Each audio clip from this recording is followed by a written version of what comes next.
Exam है, डर भी लग रहा है और बहुत सारी क्वेरीज़ भी हैं। So this video is all about paramedical exam. Mainly I focus on tips और कह सकते हैं आपको एग्ज़ाम देते वक़्त खुद को एग्ज़ाम मोड में कैसे रखना है। वक़्त को ज़ाया ना करते हुए मैं आपको बताती हूँ कुछ टिप्स। देखो, ये टिप्स मैंने खुद से सीखे हैं, नीट और बाकी एंट्रेंस एग्ज़ाम देने के बाद। There are many students like me, okay, and I am pretty sure they all understand this इंशाल्लाह। कुछ 2-3 टिप्स हैं जो कि you need to keep all this in mind during exam. सबसे पहला है हम लेते हैं बायो, ओके। देखो, अगर आप एक नीट एस्पिरेंट हो तो डरने की ज़रूरत नहीं है और नहीं भी हो तो भी डरने की ज़रूरत नहीं है, क्योंकि जो पैरामेडिकल एग्ज़ाम होता है बेसिकली एएमयू का जो मैंने दिया है, मैंने अदर एम्स का किसी का नहीं दे पाई बिकॉज़ ऑफ सम कंडीशंस। तो बेसिकली बायो बहुत एनसीईआरटी बेसिक्स होती है जो आप थोड़ा-सा माइंड यूज़ करने पर भी कर ले जाओगे। कोशिश करो कि एटलीस्ट 2 ऑप्शन को पहले ही बिल्कुल एलिमिनेट कर दो। It will easier for you to choose between the remaining 2 option, okay. And one more thing कि केमिस्ट्री और फिज़िक्स जो दोनों होते हैं उसमें कुछ एनसीईआरटी बेस्ड ज़्यादा होता है न्यूमेरिकल्स, ओके। तो उसमें टाइम देना होता है। तो आपको क्या करना है, लाइक हम 2 अटेम्प्ट्स करते हैं, मोस्टली सारे लोग यही करते हैं कि पहले अपना सारे क्वेश्चंस अटेम्प्ट कर लेते हैं बायो के, देन सेकंड अटेम्प्ट देते हैं उसको, ताकि हमने कोई मिस्टेक की है, इट्स रिवीजन।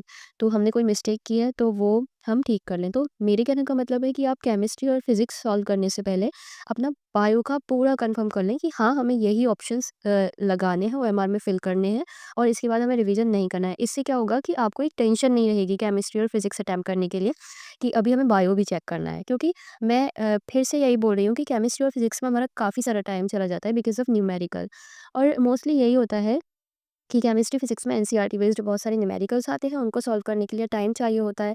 तो एवरी ईयर यही होता है, इस बार नहीं पता कि शायद बहुत सारे थ्योरेटिकल भी आ जाए। आपका बायो बहुत ऐसे ईज़ी रहेगी और इन शॉर्ट बायो आप कर ले जाओगे और हर बार की तरह इंशाअल्लाह इस बार भी इट विल ईज़ियर। नाउ अब बात करते हैं केमिस्ट्री। केमिस्ट्री मेरे लिए 9th स्टैंडर्ड से ही बहुत बोरिंग रही है। मुझे केमिस्ट्री के कंपैरिज़न में फिज़िक्स काफ़ी अच्छी लगती थी।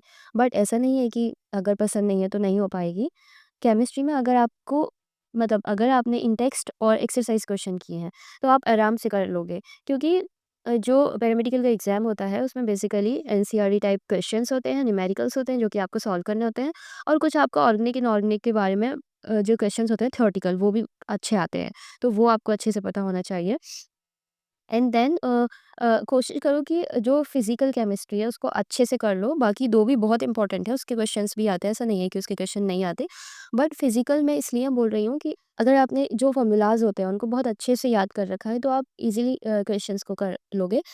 ओके, केमिस्ट्री में बस आपको इतना करना है, मोस्टली हर बार यही होता है। बट इस बार ऐसा ना हो जाए कि थ्योरेटिकल ज़्यादा आ जाएँ, तो आप दोनों पर ही फ़ोकस करो। बट मेनली मैंने इसलिए बोला कि आप वहाँ से अपने मार्क्स गेन कर सकते हो। बट किसी की ऑर्गेनिक अच्छी होती है, किसी की इनऑर्गेनिक अच्छी होती है, तो वो उसमें अच्छे से कर सकता है। अब बात करते हैं हम फिज़िक्स पर, क्योंकि फिज़िक्स मेरी अच्छी थी, तो केमिस्ट्री से तो उसमें मैं आपको कहूँगी बहुत बेसिक से क्वेश्चन होते हैं। ऐसा नहीं है कि बहुत ईज़ी होते हैं, बट हाँ, अगर आपको फ़ॉर्मूलाज़ आते हैं, आपको कॉन्सेप्ट पता है, तो आप ईज़िली कर लोगे।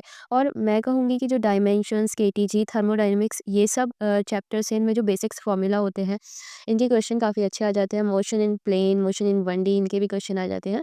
तो बेसिक होता है। और मैं क्या ही बोलूँ, if you are a NEET aspirant then there is no problem, और कोई बहुत बड़ी बात नहीं है इस एग्ज़ाम को क्रैक करना। अगर आप सीरियस थे, अभी तक आपने अच्छे से पढ़ा है, तो इंशाल्लाह कर लोगे। और बाकी from my side best of luck. अल्लाह आपका एग्ज़ाम काफ़ी अच्छे से मुकम्मल कराए और मैं आप सब के लिए दुआ भी करूँगी। और if you have any query about this exam और about the information of paramedical exam, so please comment, and yes, for more information please like, share and subscribe this channel. And yeah, thanks for watching.